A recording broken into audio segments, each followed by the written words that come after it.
আসসালামু আলাইকুম। সবাই ভালো আছেন আশা করি। তো আজকে একটা বিষয় নিয়ে আপনাদের কাছে উপস্থাপন করব। সেটা হলো একটা পুরুষ সফলতার পেছনে একটা পুরুষের সফলতার পেছনে আসলে কার সবচাইতে অবদান বেশি থাকে? একজন মায়ের নাকি একটা নারীর? আমার তো মনে হয় কারোরই না। একজন সফল পুরুষের পেছনে থাকে তার ছোট হওয়ার অপমান। একটা পুরুষের পকেটে যখন টাকা থাকে না, সমাজে কিচ্ছু থাকে না তার। তার মান-সম্মান বলেন, তার পরিস্থিতি তাকে সবসময় আক্রমণ করে।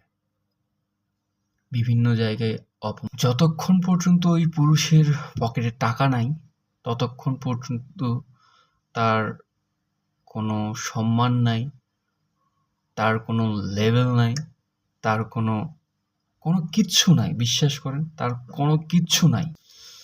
বিশ্বাস করেন, যখন একটা ছেলে বা যখন একটা পুরুষ সফলতা অর্জন করে, তখন হাজার নারী, হাজার মেয়ে তার পেছনে দৌড়ায়।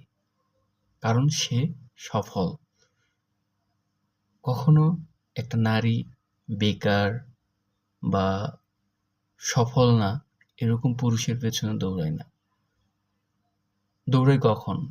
যখন জাস্ট ভালো লাগে, প্রেম করবে, টাইম পাস করবে, তখন ভালো লাগে। কিন্তু যখন রিয়েল লাইফে পা দেয়, তখন ওই নারী কখনো তাকে অ্যাকসেপ্ট করতে পারে না মন থেকে। দেন তার মা গর্বর সাথে বলতে থাকে যে এটা আমার ছেলে। তার বোন বলতে থাকে যে এটা আমার ভাই। তার যদি ভাই থাকে, সেও বলে যে অমুক আমার ভাই। দেন তার ওয়াইফ গর্বের সাথে বলে এটা আমার হাজবেন্ড, দেখতে হবে।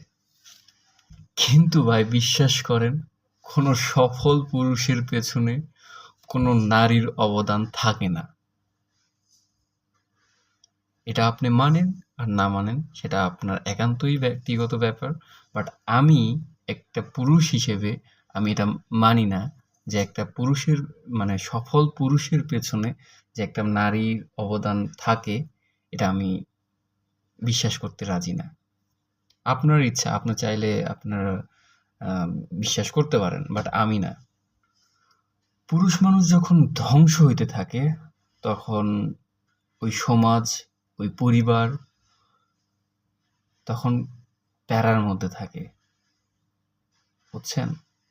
সো কখনোই একটা সফল পুরুষের পেছনে একটা নারীর অবদান থাকে না। এটা যারা বিশ্বাস করে তারা হয়তোবা বাস্তবতা জানে না।